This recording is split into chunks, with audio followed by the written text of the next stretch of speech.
Bonjour à tous et à toutes. Merci beaucoup d'être présents en grand nombre.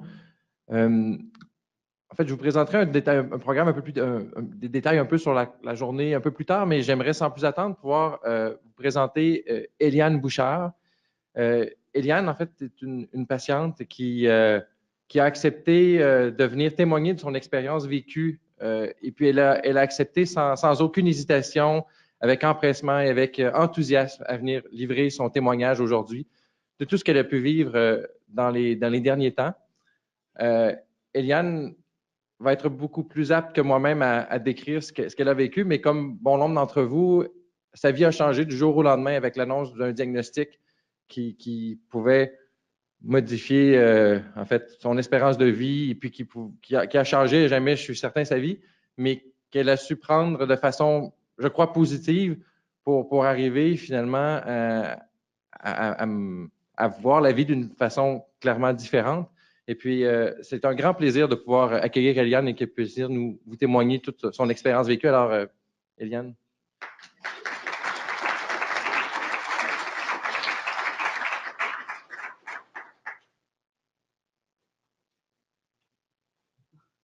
Bonjour. Premièrement, je tiens à dire que je ne me suis pas habillée en pensant à la couleur du cocarde, mais je fit avec. Je suis bien contente. C'est moi, ça, fitter avec là. Bon, alors donc, je me présente, je suis Eliane Bouchard, je suis effectivement une survivante d'un lymphome et le docteur Larouche a été mon médecin cette année. Je vous remercie vraiment de me donner cette chance aujourd'hui de venir vous parler. C'est un grand honneur pour moi. Et puis, j'espère, quand j'ai accepté, je lui ai demandé si ça pouvait faire la différence pour une personne. Il m'a dit, je pense que oui. Puis, si à la fin, j'ai réussi à faire la différence pour une personne, je vais avoir atteint mon objectif aujourd'hui. Donc, ma présentation. Je vais vous parler de qui j'étais avant la maladie, mon diagnostic, les traitements que j'ai eu à subir, la recette que j'ai utilisée pendant les derniers mois, ce que j'aurais voulu savoir et maintenant.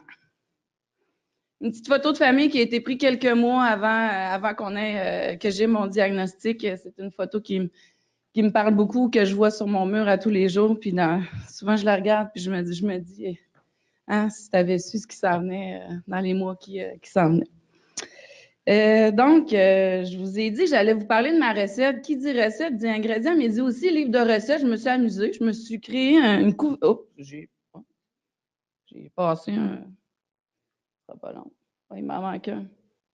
Ah non, c'est vrai, je vais parler de Me Voici avant. Excusez, j'étais partie dans mon livre de recettes. J'ai tellement hâte de vous en parler. Alors, Me Voici, c'est ça. Alors, Eliane, avant le 12 mai 2017, j'avais 37 ans. Je suis une maman de 2 enfants. À ce moment-là, il y avait 8 ans et 11 ans.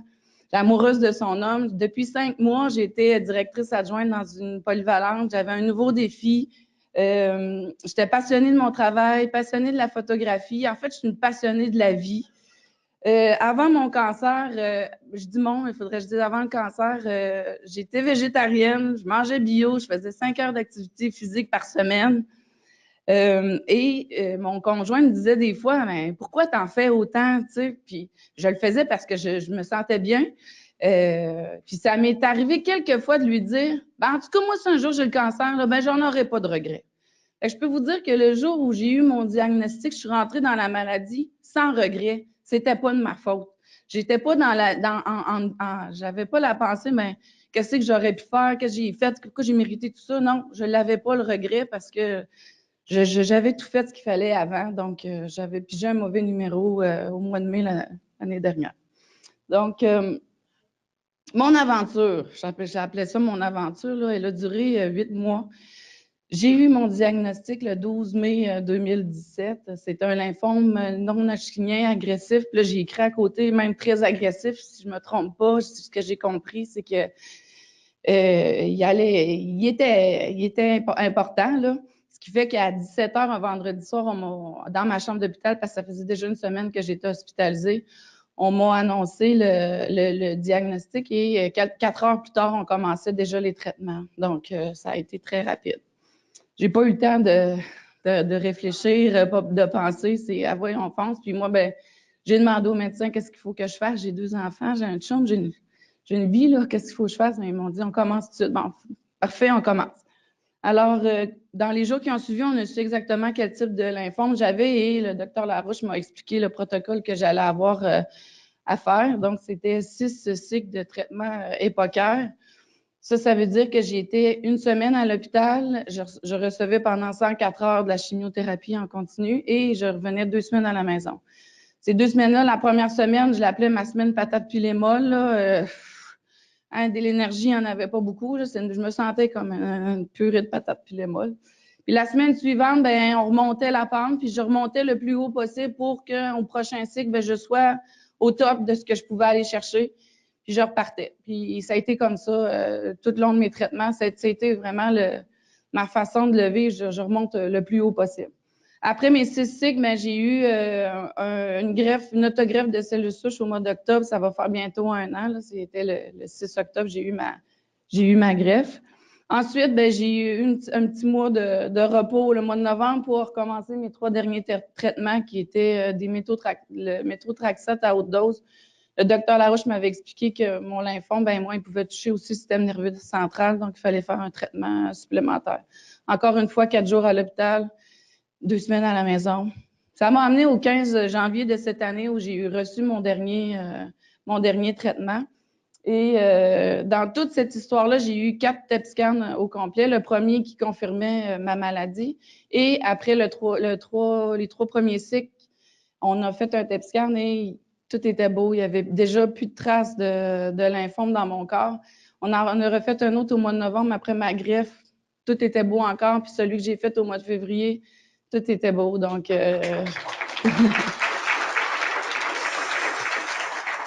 c'est ça. Donc, depuis, ben, on se voit aux 3 mois, puis tout va bien, tout va bien.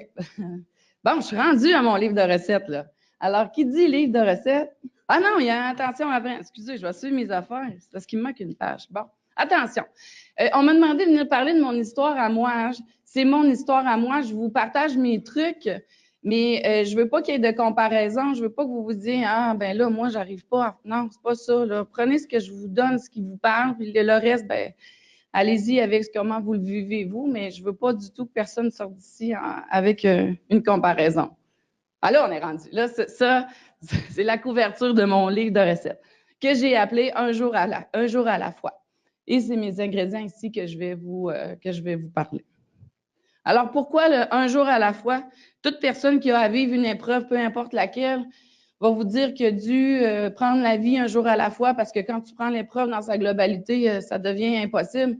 Moi, on m'a annoncé au mois de mai que j'avais le cancer, puis on me disait que mes traitements finiraient au mois de janvier. J'avais le vertige quand je me projetais au mois de janvier, c'était impossible pour moi. Donc, je me suis ramenée à prendre la vie un jour à la fois. Puis les moments plus difficiles, là, pour moi, les moments qui ont été vraiment le plus difficiles, ça a été pendant ma greffe. Bien, je me suis permis de descendre ça à 1 heure à la fois, puis j'ai une journée en particulier dans ma tête où je l'ai pris 1 minute à la fois, puis je l'ai regardé l'horloge tourner dans mon lit. Là. Donc, je me permettais de le vivre comme ça et non de regarder l'épreuve dans sa globalité. Voilà pourquoi j'ai appelé mon livre « Un jour à la fois ». Mon premier ingrédient, c'est la patience. Parce qu'imaginez-vous donc que moi, mes parents, quand ils m'ont conçu, ils ont oublié de me donner un gène, celui de la patience. Je suis impatiente dans la vie, je veux que ça aille vite. Hein? Fait que la première nuit où j'ai eu mon premier traitement de chimio, puis que là, je réfléchissais à ce qui s'en venait, là, je me suis fait une promesse à moi-même que j'ai tenue jusqu'à la fin, d'être patiente. Parce que quand tu es impatient, quand il y a des imprévus, parce qu'il y en a tout le temps dans la maladie, des imprévus, ben tu vis de la frustration, puis moi, je voulais pas vivre des sentiments négatifs là-dedans. Donc, quand je sentais un peu l'impatience monter, là, je me rappelais la promesse que je m'étais faite. Et non, Eliane, tu t'es dit que tu serais patiente là-dedans. Donc, ça me calmait. Puis, si le médecin m'avait dit que je sortais le jeudi, puis que finalement, à cause d'un imprévu, je sors le vendredi, bon, ben, je vais passer une nuit de plus dans mon penthouse à l'hôpital, là. C'est correct, là. Je l'acceptais comme ça parce que je voulais pas vivre de sentiments négatifs. Puis, ce que ça m'a permis aussi d'apprendre, ça, c'est un des gros apprentissages que j'ai fait dans la vie, là, perdre le contrôle de sa vie. Tu sais, on a toujours le contrôle dans notre vie, normalement, là.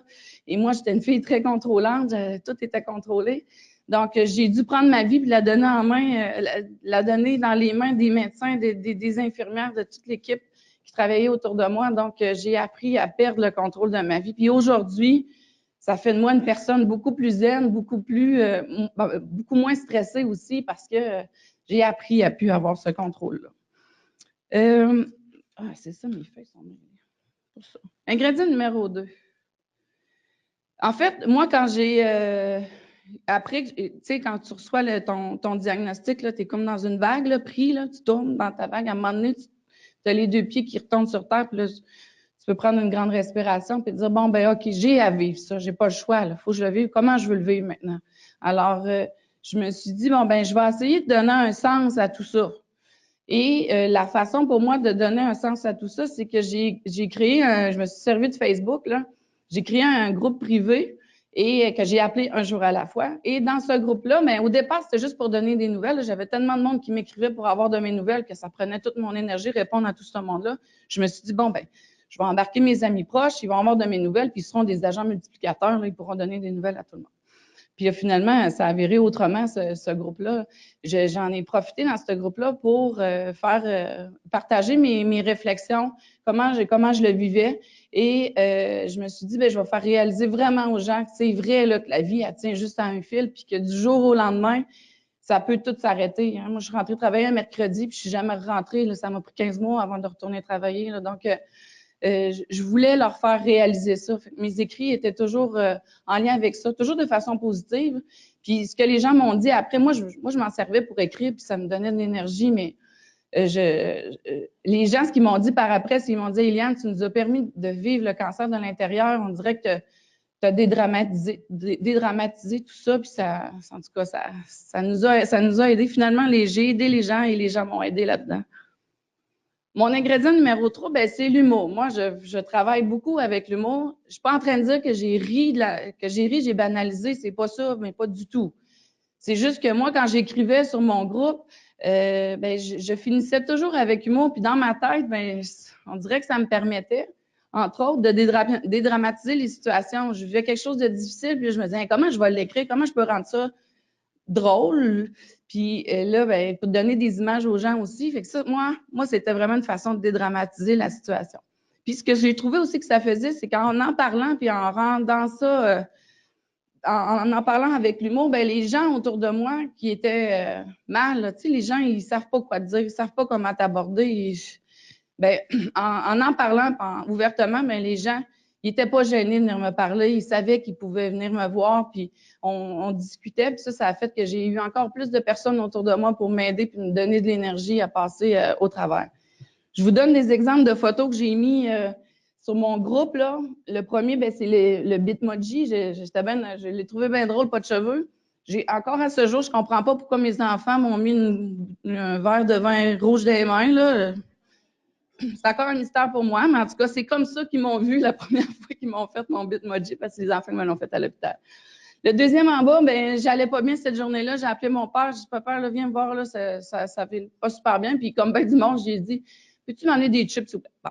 Puis il est arrivé avec un chip de sac Lace comme ça, puis avec le gros sourire. Fait que moi, j'ai pensé à comment j'allais écrire ça sur mon groupe. Puis à la fin, j'ai dit, bon, ben, tu sais, aujourd'hui, là, maintenant, le sourire est revenu, puis tout qu'un sourire. J'avais cette photo-là. À droite, je ne sais pas s'il faut que je parle, là, que je commente. Là. Vous avez compris c'est quoi. En fait, on a fait un poll pour savoir était à quoi la boule verte qui est là. Puis après que j'y ai goûté, là, non, je ne sais pas. À ce jour, encore aujourd'hui, je ne sais pas était à quoi la boule verte que j'avais dans mon assiette. J'ai mangé pareil. Là. Hein? Ah oui! Je m'excuse. Puis l'autre, ben, c'est comment je me suis vue. Bon, il y a peut-être une distorsion dans ma tête, là, mais je me suis vue en guerrière tout le long. Docteur Larouche, je le sais, je l'ai dit souvent, moi, je suis une guerrière. Puis là, j'ai une amie qui m'a fait un montage de moi. Là, donc, c'était l'image d'Éliane la guerrière. Bon, l'ingrédient numéro 3, bouger. Ça, là, dans tout ce que je vais vous dire aujourd'hui, là, c'est l'ingrédient qui, je crois, encore aujourd'hui, oui, il y avait la médecine m'a sauvée, mais bouger. Je vous le dis, là, j'ai bougé à tous les jours. Je suis pas en train de vous dire que je faisais des cours de Zumba, là, pas du tout.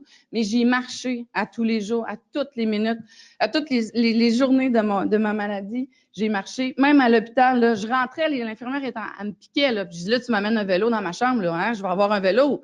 Fait que, ça, c'est une des photos qu'on a prises, puis je me trouvais bien drôle avec mon poteau de chimio en arrière, là. Donc, à l'hôpital, je faisais du vélo, je faisais mes longueurs de corridor. Et chez nous, ben, je marchais. Puis c'est sûr que je suis pas en train de vous dire que je faisais des distances à plus finir, mais à tous les jours, je marchais. Le lendemain, je sortais de l'hôpital. OK, aujourd'hui, on va faire un 10 minutes. Demain, ben, ça va être un 12, puis le surlendemain, 20. Puis quand je rentrais à l'hôpital le cycle suivant, ben, c'était un 5 km que j'avais fait souvent, là. OK? Donc, encore à ce jour, je suis convaincue que c'est grâce à ça, ça m'a aussi aidé à réduire les effets secondaires de la chimio. J'en suis convaincue. Bon, Eliane, coach Eliane, pendant que je faisais du vélo à un moment donné à l'hôpital, mais là, je me suis imaginée, peut-être que vous connaissez les coachs Beachbody sur Facebook, là, j'ai rien contre ça, mais ce jour-là, je me suis imaginée coach Beachbody, là, fait que je me suis pris en photo comme ça, puis quand t'es comme ça, ben, t'as pas le double menton, puis là, j'expliquais tout ça sur mon groupe, là, c'est pour ça que... Fait que j'ai fait mon coach Beachbody, puis je leur ai expliqué l'importance de bouger, que moi, comme je bougeais beaucoup avant, ben ça a été moins difficile les traitements au début. Puis tout le long de ma maladie, les traitements étaient quand même plus faciles à supporter aussi. Et là, ben les gens sur mon groupe se sont mis à me dire « Hey, Liane, on a bougé, on a pensé à toi. » Puis là, ils m'envoyaient des photos sur mon groupe. Fait qu'on s'est retrouvé une grosse communauté de personnes à bouger. Et encore aujourd'hui, il y a des gens qui disent « Liane, je continue à bouger parce que je pense à toi. » Puis c'était une grande fierté. Là, moi, j'étais dans mon lit, puis je recevais ça, là, puis je me disais ça me donnait de l'énergie pour passer au travers. Ingrédient numéro 5, accepter l'aide et aller chercher de l'aide. Les gens là, autour de vous, ils veulent vous en donner de l'aide, que ce soit de vous cuisiner des petits plats. Là. Moi, je ne mangeais pas de viande, là, mais j'ai recommencé à manger de la viande, j'ai pas le choix. Les gens me cuisinaient des affaires, je le prenais, merci. Je n'étais pas capable de faire à manger. Là. Donc, merci, on le prend. Puis, on va la chercher, l'aide aussi. Quand je voyais que je vivais une difficulté puis que là, ça va être dur à gérer dans ma tête, là, ben, je demandais de voir le psychologue à l'hôpital. J'écrivais sur mon groupe, les gens, ils me donnaient de l'énergie. Donc, je suis allée la chercher de l'aide. C'est pas, l'orgueil n'a pas sa place là-dedans, là. Il faut y aller, là. L'ingrédient numéro 6, ben ça a été moi. J'ai voulu redonner à ma façon. Puis là, ben, Eliane n'a fait jamais les choses à moitié. Là, donc, elle a redonné, puis je continue encore de le faire. Donc, ben, ça a été de conscientiser les gens avec mes écrits. On a créé un fonds à la Fondation de Québec en mon nom, puis l'argent, elle va pour le lymphome, la leucémie. Aujourd'hui, ben, je suis rendue à 11 500 $ de ramasser. J'ai accompagné des gens vivant le lymphome aussi, ayant à vivre une greffe aussi, il y en a dans la salle, donc je suis super fière de l'avoir fait. Si j'ai pu les aider, ben je crois que j'ai pu les aider. Donc, j'ai accompagné des gens comme ça. J'ai même fait une parade de mode des secondaires 5 dans une école secondaire. Ils m'ont dit, Eliane, on veut faire ramasser des sous pour le camp, tu viendrais-tu parader? Parfait, c'est pour ramasser des sous, pas d'orgueil, ça scène, j'ai paradé. J'ai fait un témoignage à mon école aussi où j'ai parlé aux élèves de ce que j'avais vécu, des constats que j'avais faits. Mon témoignage ici. Et ben, à la polyvalente où je travaillais, au mois de mai, il y avait un gala Méritas. Ils m'ont nommé invité d'honneur du gala Méritas. Donc, ben, je l'ai accepté avec plaisir et j'ai parlé aux jeunes face à l'épreuve, hein, les choix que tu as. Tu as le droit de dire que tu ne seras pas capable, tu as le droit de déjà t'écraser ou tu as le droit de dire ben on va essayer, on se retrousse les manches puis on fonce. Puis je leur ai dit ben je vous laisse je vous laisse deviner quel choix j'ai fait moi face à la maladie.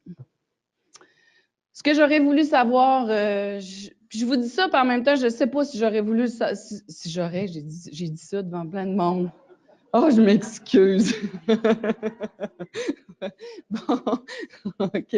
Non, je ne sais pas si j'avais, oui, mais ça fait drôle dans ma phrase. En tout cas, je voulais pas, peut-être j'aurais pas voulu le savoir, là, ce qui s'en venait, mais je vous le dis pareil, là. Le après, pour moi, a été vraiment plus dur que le pendant. Parce que la peur de la récidive, là, ça vient de chercher au ventre. Moi, j'étais pas une fille qui avait peur avant, là. Là, je suis allée chercher de l'aide, je l'ai traité beaucoup, j'en ai parlé beaucoup avec le psychologue, mais la peur que ça revienne, le premier mal de tête, le premier mal de gorge, les premiers ganglions là, qu'on pense, j'ai eu dernièrement, là, ben, et ça fait peur. Donc, allez chercher de l'aide, développez-vous des outils pour passer au travers de ça, parce que sinon, ça peut rester longtemps fort en nous. Là. Bon, aujourd'hui, Eliane, ben, elle contrôle beaucoup mieux son stress. Hein. Je me dis tout le temps, dans mon travail que je vis beaucoup de stress. Ben, y a-tu mort d'homme? Non. ben, quand on va prendre ça, on va prendre un pas de recul, là, puis on va y aller de la bonne façon. Donc, je vis beaucoup moins de stress. J'ai un sourire en permanent dans le visage. Je suis heureuse d'être là. Je remercie la vie. Je me lève le matin, je suis contente. Je me couche le soir, je suis contente d'être encore là. Je vis le moment présent parce que je sais vraiment à l'intérieur de moi que ça peut s'arrêter n'importe quand. Donc, je profite de la vie. Et j'espère vraiment pouvoir continuer à aider d'autres personnes qui vivent la même expérience que moi j'ai vécue. Alors, je vous laisse, j'ai des petites choses à vous dire, mais je vous montre une séance photo qu'on a fait le 12 mai 2018, soit 1 an après mon diagnostic. J'ai une nouvelle vie maintenant, donc je dis maintenant que j'ai 1 an et j'espère sincèrement pouvoir fêter la 2e, puis la 3e, 5e, 10e, toutes les autres années suivantes. Je vous ai partagé ma recette tantôt. Une recette, ben ça se modifie, ça peut. On n'est pas obligé de suivre à la lettre ce qui est écrit là, les ingrédients. Donc, vous pouvez partir de ma recette et l'adapter à vous sans problème. Aujourd'hui, ben, on m'a demandé de vous livrer un message d'espoir, de courage. Ben, j'espère sincèrement avoir réussi. Merci à vous.